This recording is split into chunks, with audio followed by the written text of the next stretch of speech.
Hi dudes, என்ன கதை கேட்க வந்துட்டீங்களா? கதை சொல்ல நானும் வந்துட்டேனே. இளவின் மகள் எபிசோட் 4, உயிருக்கு எதிராக நின்ன முடிவு. ஸ்டோரியை கேட்டிருப்பீங்க அப்படின்னு நினைக்கிறேன். எபிசோட் 3 வரைக்கும் கேட்டிருந்தீங்கன்னா உங்களுக்கு பிடிச்சிருக்கா இல்லையாங்கிறத கமெண்டில் சொல்லுங்கள். இந்த கதை எப்படி இருக்குது? சுறுசுறுப்பாக போகுதா, இல்லை போர் அடிக்குதா, இல்லை உங்களுக்கு பிடிச்ச மாதிரி இருக்கா அப்படிங்கிறதையும் கீழே கமெண்டில் சொல்லிடுங்க. எபிசோட் 4க்குள்ளே போகலாமா? கோவில் வாசலில் நிலா விளக்கு ஏற்றின நொடியில் தலைவர் தூரத்தில் நின்று பார்த்த பார்வை அருண்மொழி மனசில் அடிபட்ட மாதிரி இருந்துச்சு. அந்த பார்வையில் கோபம் குறைஞ்சிருந்தாலும் அது ஏற்றுக்கொள்ளுதலாக அவனுக்கு இல்லை. அது ஒரு சோதனை அப்படிங்கிறது அவனுக்கு புரிஞ்சுது. மறுநாள் ஊர் முழுக்க பதட்டம். வயல் வரப்பில் வேலை செய்கிறவங்க கூட இப்போ அருண்மொழியை பார்த்தா அமைதியாக பேசுகிறாங்க. தலைவர் வீட்டில் பெரிய பேச்சு நடந்துதான். இவ காதல் விடமாட்டானா? அந்த கிசு நிலா காதுக்கு போனதும் அவள் உள்ளம் குழம்ப ஆரம்பிச்சிருச்சு.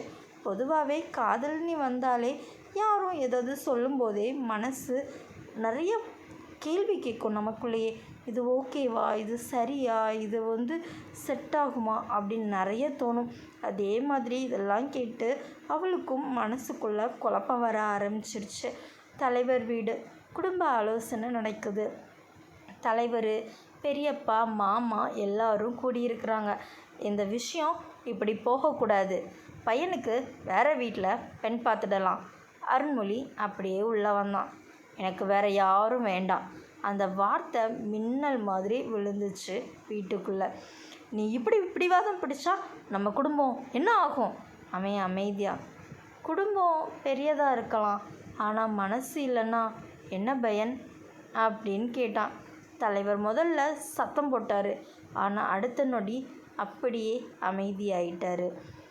அப்புறமா நிலா மனக்குழப்பத்தோட மாந்தோப்பில் தனியாக உட்கார்ந்துட்டு இருந்தா. நான் இல்லைன்னா அவங்க வாழ்க்கை சும்மா போயிடும் அப்படின்னு அவள் நினச்சா. அந்த நேரம் அருண்மொழியும் அங்கே வந்தான். ஏன் முகம் சுருங்கி போயிருக்கு அப்படின்னு கேட்டான். உங்கள் வாழ்க்கை, உங்கள் வீட்டு பேர், நான் நடுவில் நிற்கக்கூடாதுன்னு தோணுது. அவன் அப்படியே பக்கத்தில் வந்தான். நீ போயிட்டா நான் உயிரோட இருப்பேனா அப்படிங்கிற மாதிரி அருண்மொழி கேட்டான். அந்த கேள்வி அவன் நெஞ்ச அப்படியே கிழிச்ச மாதிரி ஆயிடுச்சு. ஏன் இப்படி பேசுகிறீங்க அப்படிங்கிற மாதிரி கேட்டான். அடுத்த நாள் நிலா பள்ளிக்கூடத்துக்கு போகலை. அவள் வீட்டு கதவு மூடப்பட்டு இருந்துச்சு. அருண்மொழி கேட்டு தெரிஞ்சுக்கிட்டான். எங்கே போயிருப்பா? ஊர் பெண்கள் சொன்னாங்க அவள் அம்மாவோட சொந்த ஊருக்கு அனுப்பிட்டாங்களாம் அப்படின்னு. அந்த நொடி அருண்மொழி மனசு சுத்தமாக காலியாயிடுச்சு. அவன் பம்பு செட்டில் நின்று தண்ணி ஓடுற சத்தம் மட்டும் கேட்டுக்கிட்டே இருந்தான். நிலா, நிலா, நிலா, அவளுடைய பேர் மட்டும்தான் அவன் மனசில் ஒழிச்சிக்கிட்டே இருந்துச்சு. தேட ஆரம்பித்தான். அவன் தனியாக சைக்கிள் எடுத்துகிட்டு அவங்க சொந்த ஊர் பக்கமாக போனான். மாலை சூரியன் அப்படியே சாய ஆரம்பிச்சுது. ஒரு சின்ன வீட்டு வாசலில் நிலா நின்றுட்டு இருந்தா. அவனை பார்த்ததும் அவள் கண்ணிலிருந்து அப்படியே கண்ணீர் அப்படியே வலிய ஆரம்பிச்சுது. நீங்கள் ஏன் வந்தீங்க? நீ போன இடம் என் உயிரும் போயிருச்சு நிலா அப்படின்னு சொன்னதும் அந்த வார்த்தை அவள் ஓடி வந்து நின்ன இடத்துலையே நிற்க வச்சுது. பெரிய முடிவு தான். நாம் இப்படி ஓடிக்கிட்டு இருக்க முடியாது. அப்போது ஊர் முன்னாடி நிற்கணும். அவள் பயமாக பார்த்தா. என்ன நடந்தாலும் நான் இருக்கேன் அப்படின்னு அருண்மொழி சொன்னான். அந்த நொடி அவள் உள்ளம் முழுக்க ஒரு உறுதி பறந்துச்சு. ஊருக்கு மையத்தில் மாலை நேரம் அருண்மொழி, நிலா 2 பேரும் ஊருக்கு நடுஸில் நின்னாங்க. கூட்டம் கூட ஆரம்பிச்சுது. தலைவரும் வந்தார். ஃபுல்லாக அமைதி. அருண்மொழி முன்னாடி நின்று, எனக்கு இவ தான் வாழ்க்கை. கூட்டம் சத்தம் போட ஆரம்பிச்சிட்டு கிசுக்க ஆரம்பிச்சிருச்சு. நிலா கண்ணீரோட, நான் படிக்கணும், என் அம்மாவை கவனிக்கணும், அதுக்கு இடையில அவங்க கூட இருக்கணும். அந்த நேரம் தலைவர் மெதுவாக பேச ஆரம்பித்தார்.